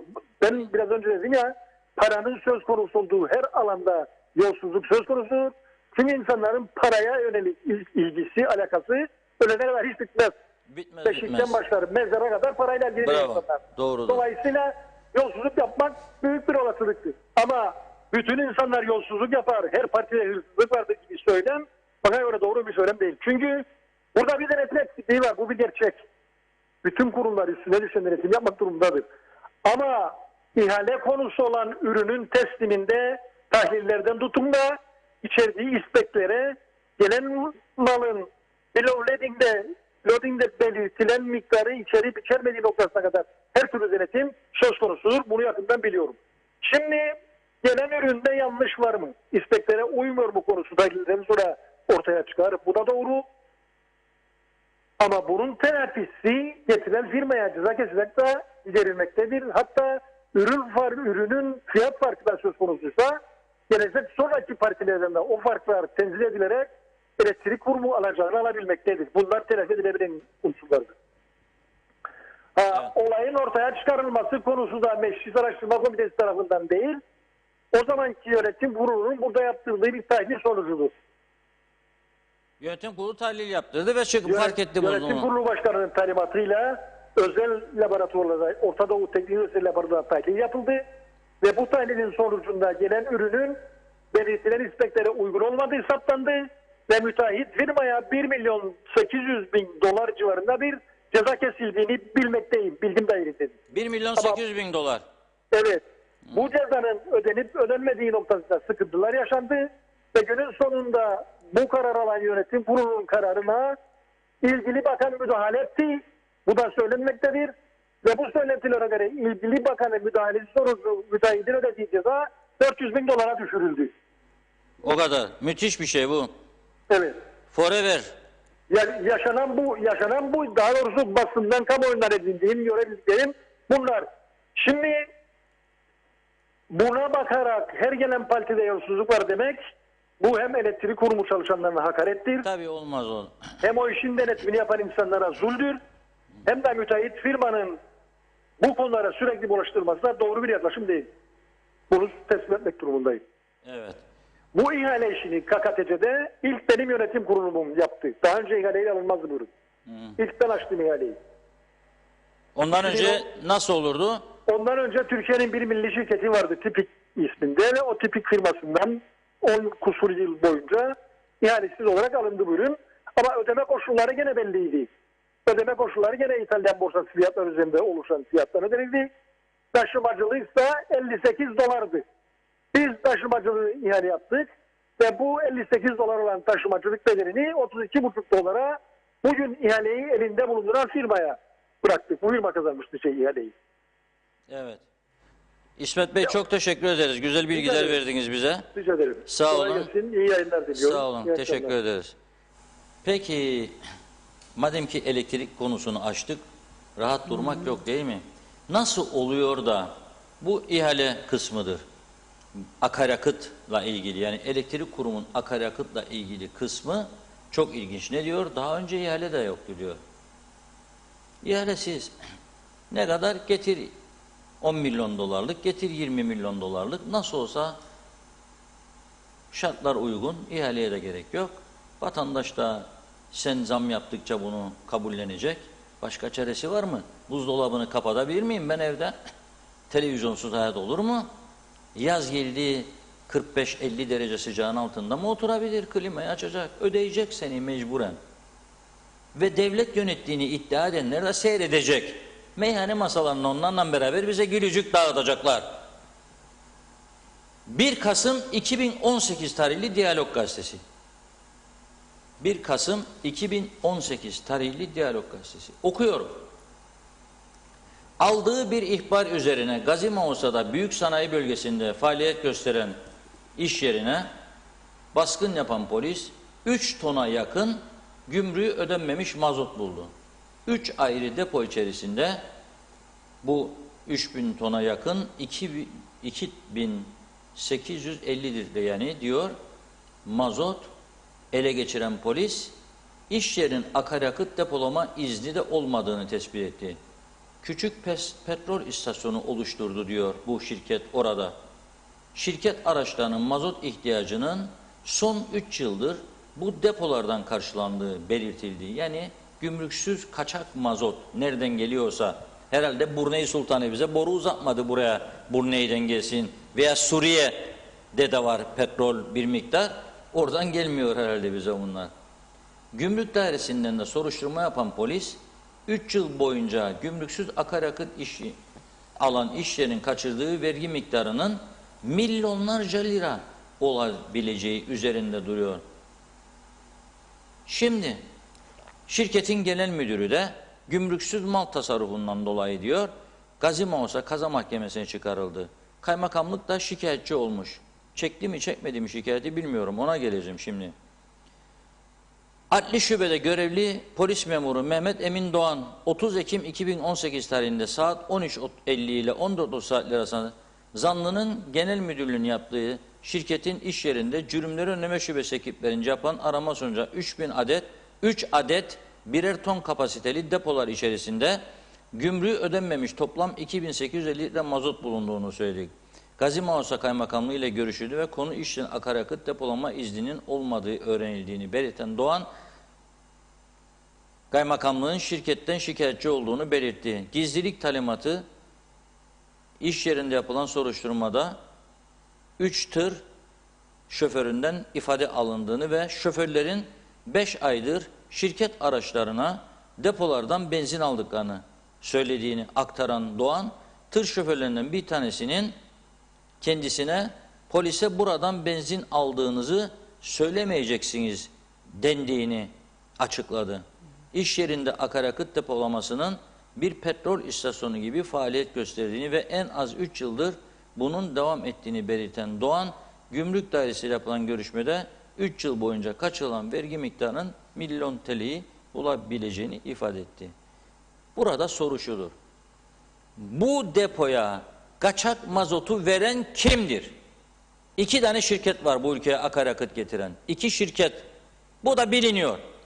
Hangi şirket gümrüğe beyan etmeden, normal tesislere indirmeden bu mazotu başka bir akaryakıt kamyonuna yüklüyor ve gönderiyor? Bu sadece bir depolama tesisi mi? Kaç yüz tane akaryakıt bayisine kayıttan geçmeden acaba akaryakıt gönderiliyor? 1 Kasım 2018, Ocak 2021'deyiz. 2 yılı aşkın bir süre, 2 yıl 2 ay geçti. Ne oldu bunun sonucu? Polise soruyorum, buradan çağrı yapıyorum. ve Gazi Mausa Kaymakamlığı'na. Ne oldu sonucu bu olayın? Bu tutuklayıp sorguladığınız şirketin müdürü size bunu kimden temin ettiğini söylemedi mi arkadaş? Sorduğunuzda söylemedi mi? Mahkeme bunu hesaba çekmedi mi? Nereden gelir size bu kaçak mazot? 100 Türk liralık mazotta 85 lira en az vergi vardır. En az 85 lira devletin vergisi vardır. Sözde şey koydular, adını istikrar fonu. Alırlar paralar da maaşları öderler boyuna. İstikrarı sağlayacak, ekonomik istikrar, fiyat denetimi, bunları sağlayacaklar diye zamanında yalan bir ifadeyle toplumu kandırma adına yaptılar, böyle bir fon oluşturdular. O paraları hiçbir zamanda amacına uygun kullanmadılar, maaşlara aktardılar. Bu ve bunun gibi olaylar neden örtbas ediliyor sonra edildiyse? Bir daha gündeme gelmedi, bir defa mahkemeye çıkarılmadı. Hiçbir şey arkasından bir açıklama ne polisten ne kaymakamlıktan ne ilgili bakanlıktan hiçbir bilgi gelmedi bu topluma. Bu akaryakıt nereden bu adamın deposuna gitti ya? O havadan yağmur gibi yağmadı ya deposunun içine. Limandan getirildi ve verildi. Nasıl oluyor bu iş? Ve bu Kuzey Kıbrıs Türk Cumhuriyeti'nde çıkmıyor ortaya bunlar. Nasıl? Anlamadım. Kaç yüz milyon gelir kaybı vardır bu devletin bu tip meselelerden. Bazı kişiler dünya çapında sayılı zenginleşiyor bu ülkede. Başka ülkelerde bulamayacakları servetler buluyor. Devlet de para ödeyemeyecek duruma geliyor. İnsanlarını aç bırakıyor. İnsanlarını perişan ediyor. Bu nasıl bir yönetim anlayışı? Hangi devlet anlayışında bu vardır? Hangi ülkede bunlara müsaade edilir? Bu kadar basit bir olayı bir hafiye gibi çalışması gerekmez miydi devletin ilgili kurumları? Ve diğer muhalefetlere soruyorum, o günde iktidar olan ve muhalefette olanlara, ne yaptınız siz bu tip konularda? Sorumluluğunuz nedir? Okuyorsunuz gazetede çıkan bu haberleri. Ne yaptınız? Nasıl bir soruşturma istediniz? Polis genel müdürünü davet edip de bilgi aldınız mı kendisinden? Nedir bu durum? Kaymakamdan bilgi aldınız mı? Rapor istediniz mi? Nedir bu durum? Hiç olmazsa bugün söylüyorum size, 2 yıl 3 ay geçti üzerinden. Sorunuz bakalım ne durumdadır? Nereden giriyor bu mazotlar? Ve 3 yıldır bu adamlar oraya kaçak mazot koyup da kaçak tırlara veriyorlar. Sakın polise de söylemeyin diye tembihleniyorlar. Bunu davet ediyorum burada, programın bu son bölümünde. Eğer halka temiz siyaset sözü veriyorsanız, bu sözü veren herkesi davet ediyorum. Bu işin peşini bırakmayın, ortaya çıkarın. Biz de öğrenelim, halkımız da öğrensin. Evet, ben de izleyicilerimizin mesajlarını aktarayım. Yavaş yavaş programımızı da noktalayalım. Hızlı hızlı bitirelim. Evet, hızlı hızlı okumadığım mesajlardan, kişilerin mesajlarından okuyacağım. Kübilay Merttun'a selamlar. Yıllardır bu ülkede her 2'de 1 maaş ödemelerinde sıkıntı açıklamalarıyla halka bir endişe. Ay sonu ödemeler yapılınca bravo hükümet mi dedirtiyorlar. Bizler sayılı sefer ruhsat ve vergilerimizi öderken hükümete sıkıntımız var mı diyoruz demiş. Mustafa Özcan, bu hükümet madem bitmiş, seçim kararı almış, bari gider ayak sevap işlesin, memura hayat pahalılığını karşılamak için yaptığı zamları geri alsın diyor Mustafa Bey. Üner Özkum, iyi akşamlar Reşat Bey, Funda Hanım. Reşat Bey aday olursa kesin kazanır ama icraat yapmak istediği zaman önüne o kadar çok engel çıkarırlar ki vekil olduğu için 1000 pişman olur demiş. Bu arada doğru. Funda Hanım da aday olursa o da kazanır diyor. Çok teşekkür ediyorum. Evet, Kara Sevda, Funda Hanım 50 milletvekili olana kadar bir vali olsun demiş. Tema Yavaş iyi yayınlar diliyor. Özel zayıf oldum. Her toplum layık olduğu şekilde yönetilir demiş ve bir de ünlem işareti koymuş. Mehmet İnancı 50 vekil çok, yarıya düşürsünler. Vekiller bakanlık yapmasın, yasa yapsınlar. Bakalım düzelir mi memleket diyor. Kıymet Nazım Topal, iyi akşamlar, iyi yayınlar. Bunların derdi meclis başkanlığı törenin hakkıyla versinler töreni. Bir laf var, hem vaat edip hem de verme olmaz demiş. Hüseyin Koltan hayırlı sağlıklı akşamlar diliyor. Kolay gelsin. Doğru Haber'in adresi iyi ki varsınız. Ağzınıza ve yüreğinize sağlık. Acaba erken seçim kararı çözüm olacak mı ve bu halk seçime hazır mı acaba? Teşekkür ederim diye sormuş. Mehmet İnancı, Reşat Bey bir kamuoyu araştırması yapın, göreceksiniz vatandaş sizi siyaset sahnesinin başında görmek istiyor diyor. Sözer Hasan, Reşat Bey sakın siyasete girme yoksa seni de bunlar değiştirirler demiş Sözer Bey. Evet, İsmet Ezel açıkça yazan var, ver parayı yapayım haberini diyor. Mehmet İnancı da parayla haber yapanlar, kalem oynatan kişiler veya gazete sahipleri kamu hizmeti yapmaz demektir. Sonları hüsrandır Reşat Bey demiş. Neslihan Tarcan merhaba, öncelikle kolay gelsin, zor bir işiniz var. Ülkemiz ekonomik olarak zor günlerden geçiriyor. Ödenmesi gereken birçok borcu birikti hükümetin. Sorum şu, bu kötü ekonomide hükümetin sağlık çalışanları için birikmiş 6 aylık fazla mesai ücretlerini ödemesi gerekmez mi diye sormuş Neslihan Hanım.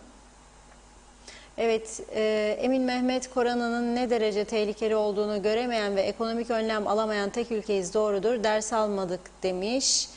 Abdullah Yükler, uzun ömürler versin size, siz de olmasanız mazlumun sesini mazlumun sesi kim olurdu demiş.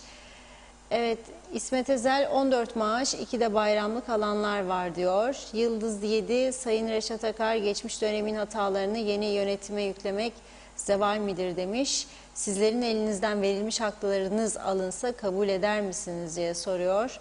Özgün Öztemel, hayırlı akşamlar. Verilmiş hak adaletli haksa tamam, evet. Adaletli olduğuna inanıyor muyuz? Biz geçmişte yapılanların vatan mücahitlik hizmetlerinin 2'den çarpılıp da emeklilikken hesaplanması da emekliliğine 6 ay kala bakanlık yaptırılıp da ya da başka üst görevlere getirilip de ondan sonra da çıkarken bugünün parasıyla milyon ikramiyeler, helal olsun, helaliyle yesinler, beni ilgilendirmez, vatan sağ olsun, ama onun ilgisi yoktur. Güney Kıbrıs'ta ekonomi battığı zaman Avrupa Birliği, çok değer verdiğimiz en insani kararları üretildiği yerden söz ediyorum. Troika %40'ını bankalardaki paralarının tıraşladı insanların. Ama ne dedi? 100.000 euronun üstündekilerin dedi. %40'ını tıraşladı da kurtuldular. Yoksa hiç kurtulamazdılar. Verilmiş hak ne demektir? Verilmiş hak, bir adamın asgari geçinmesi için bir miktar vardır. O miktarı sen veremiyorsun bile özelde çalışana. Tamam mı? Özelde çalış. Sen devlet sadece bir kesimin devleti olamaz. Tüm halkın devletidir. Bütün dünyanın yaptığı gibi, Rumların da yaptığı gibi. Ben sana şimdi bir aynı evde 2 tane üst düzeyde emekli, milletvekilinden, bakanlıktan emekli insanlar var. 50'şer bin lira maaş vereceğim, 100.000 lira bir ayda, ötekine de 1500 lirasını veremeyeceğim. Bu verilmiş haksa ben bu hakkı geçici de olsa kaldırırım ortadan. Evet. Eğer siyasete girdiysem ben bu hakkı geçici de olsa ortadan kaldırırım. Yani ben dediğimde siyasetçiler için söylüyorum, siyasi partiler. Partiler bu kararı alabilir mi, böyle bir karar? Hayır, alamazlar. Çünkü her partinin içerisinde bu bahsettiğim ailelerden çok var. Her partiden bayla aldılar zamanda ve oy birliğiyle geçirdiler kararları, alabilsinler diye. Yapabilirler mi? Mümkün değildir. Yapamazlar. Ama ben de söylemeden rahat edemem, işte söyledim. Kusura bakmasın, onun da evine girdiyse 50.000, 100.000 afiyetinden yesin. Ama birkaç tane fakir komşu varsa birer bir de kebap yollasın yılbaşı gecesi. Patates yemesin bu insanlar da yılbaşı gecesi. Evet, Özgün Öztemel de hayırlı akşamlar demiş. Seçim yasasının değişmesi yeterli mi diye soruyor. Kafaların da değişmesi gerekmez mi demiş. Elmaziye Öztunalı, iyi yayınlar Reşat Bey. 660 lira haplarıma veriyorum. Ceyrandır, 1 kilo et ya da kıyma alamam, 2 milyarla sor bakalım onlar geçinir mi demiş Elmaziye Hanım. Levent Baki iyi yayınlar diliyor. O kadar güzel yorumluyorsunuz fakat karşınızdaki insanlar, bizi idare edenler o kadar yüzsüzleşmiş ki suratlarına tükürsek diyor. Ya Rabbi şükür diyecekler. Ne acı o 50.000 ve üstü TL alanlar milliyetçilik ahkamı keserler. İnşallah burunlarından gelir diyor. Bekir Törer, Reşat abi ben Haziran ayından beri Türkiye'de çalışıyorum. 2 oğlum UKÜ'de okur. Onları okuldan etmeyeyim diye 30 yıldır Kuzey Kıbrıs Türk Cumhuriyeti'nde yaşıyorum demiş. Emin Mehmet, işte Sayın Arıklı'nın dediği geminin üstüne çıkmaya kavga edenler var. İşte nereden buldun yasası, şart boşuna demiyoruz. Halkı devletten zengin demiş. Evet, Elmazi Öztunalı, utanmazlar onlar, geçinemezler, ne diyelim, yetimlikle ev geçindiririm diyor. Metin Erdem, hükümet hırsız Reşat Bey, vatandaş ne yapsın, bunu Ekonomi Bakanı söyler artık, anlayan anladı demiş. Yusuf Tuncer Barkut, Arıklı konuya vakıf değil diyor. Ümit Özak'tan, o zaman yerinde ve anında kontrol, suç işleyen görevden men, devlet bunu yapabilir, yapmalıdır da. Önemli olan o yere donanımlı ve eğitimli sorumlular atansın demiş. Evet, Emin Mehmet, kibarca paranın olduğu yerde hırsız var, denetle diyor. Ünsal Bayburg, bundan bir müddet önce yönetimin istifa sebebi ceza yiyen bir ihaleci olmuştu. Ceza bağışlanmasını istedi. Bundan dolayı yönetim istifa diyor Ünsal Bey. Şerif Erol Arpaslan, bir şey sormak isterim. Arabada maske takma zorunluluğu başladı mı? Resmi haberlerde görmedim. 2-3 tanıdığım ceza almaya başladı diyor. Kıbrıs'ta maskeyle ilgili ceza kesildi mi daha araba hiç? içinde maskeyle ilgili ceza Maskeyle ilgili yoktur. normal denetimi de Araba dışında görmedim. bile Evet. maske yoktur da ceza alan yoktur. Evet, son birkaç mesaj var. Emin Mehmet, maşallah devletten zenginlerimiz var. Kim sorar sorgular. Ye de korkma demiş. Evet, İsmet Ezel, Gazi Kaymakamı Kemal Serpal ne oldu araştırma diye sorar sana Reşat Bey diyor. İsmet Bey, Serkan Bereket, haksız rekabet olmaz mı o zaman o sektörde demiş. Mehmet İnancı, akaryakıt cambazları yargılanmalı, kim isterse olsunlar. Ülke bunlardan battı Reşat Bey diyor. Sözer Hasan, demek ki örgütlenmiş mazot kaçakçıları vardır demiş. Serkan Bereket, aynı ürünleri rakiplerden ucuz satılırdı diyor. Ayşe Güner Mertcan, selamlar, programınızdan da anlaşıldığı gibi ülkemizde hırsızlık, yolsuzluk vesaire kanunsuz eylemler olmaktadır. Peki hal böyleyken nasıl hayır edeceğiz demiş. Haluk Sönmez, kurum mu kaldı? Hepsi siyasi, hangi kurum hakkıyla görev yapıyor diyor. Erol Canseç, Reşat Bey yaparsa ya tam yapar ya da hiç bulaşmaz. Onun için hiç kimsenin şüphesi olmasın demiş. Gürkan Bengü Giritli teşekkür ediyor. Ömer Bozkara, vezirler, iyi akşamlar. Siyasetçilerimiz de kendi ceplerini düşünür. Vatandaşta kimseden farkı yok. Tek fark olan bir ekmeği eve zar zor götüren yalnız işçidir demiş. Farklı isim Yasemin Şamlıoğlu, nasıl geçineceğiz? Koltuk sevdalısı devletimiz demiş. Ve Ufuk Bağlar, ülkeye turistler neden gelmiyor? Aylardır iş yerimiz neredeyse kapalı. Sadece hafta sonu açarız. Rum tarafı turist kaynar demiş. Yasemin Hanım, iyi yayınlar, kanser hastasıyım. Evim kira, elektrik, su, bir de öğrencim var. Üniversiteden kaldım, maaş 2500 lira yardım parası diyor. Ahmet Okur, son olarak okuyorum. Türkiye'de okuyan öğrenciler burs alamadılar. Hala çocuklar rezil oldu demişler. Çok teşekkür ediyoruz değerli yorumlarınız, mesajlarınız, katılımınız için. Okuyamadığım, arada tabii limitten dolayı kayan mesajlar var. Onlar için de affınıza sığınıyorum efendim. Buyurun Reşat Bey, son sözünüzü alalım. Mustafa Bey de atmamayın, Mustafa Bazıbağlı Bey'in. evet. Sağ olsun hemen her gün mesajını gönderiyor. 37 yılda diyor 34 hükümet kurulan bir ülkede ne tür hizmetler beklenebilir? Bu konuda rezillikten başka hiçbir netice elde etmek mümkün değildir. Sadece bugün olduğu gibi tüm konularda hezimet yaşanır diyor. Teşekkür ederiz diyor. Bir mesajda Kenan Akın Bey'den var, eski Tarım Bakanımızdan. Teknecik'te bir günde ne kadar yakıt üretiliyor, bir yılda ne kadar tüketimi var, Kıptek depolarına yılda ne kadar yakıt alımı yapılıyor, incelensin, korkunç rakamlar ortaya çıkacak, böyle iddialar var diyor. Ve Erhan Bey'in isyanı boşuna değildir diyor Kenan Akın Bey. Onu da aktarmış olayım. Herkese teşekkür ediyoruz. Elimize geçtikçe güvenilir bilgiler, bunları paylaşacağız. Bir ülkenin bir bakanı beğenirsiniz, beğenmezsiniz, onun partisindensiniz, değilsiniz, bir iddia ortaya atarsa o iddiayı araştırmak herkesin görevidir. Çünkü onu bırak, bunu bırak, ona dokunma, buna dokunma, sonunda işte bugünkü noktaya gelmiş oluruz. Bu sabah Erol Can Seçmen'in şeyini okudunuz. Uyandığımda ilk gözüme çarpan paylaşımlardan biriydi. Alsancak Lapta tarafı memleketin en güzel yerlerinden birisi. Bu Alsancak Lapta tarafına marina yat limanı yapılması projesi nedeniyle adaya gelen iş adamına yapmadığını bırakmayanlara söylüyorum. Biraz da öteki sorunlarıyla ilgilenmeniz gerekmez mi?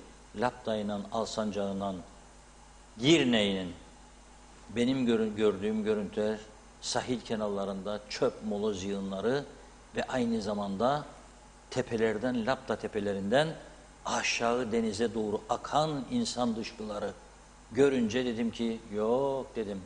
Zaten kahvaltı yapmam ama bugün öğlen yemeği de yemeyeceğim dedim. O kadar çok bozuldum.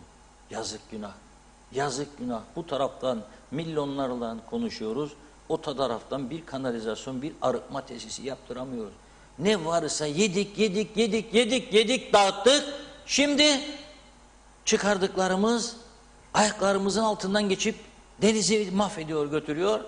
Çöplerimizi evimi bozduk, evimi değiştik, götür at deniz kenarına.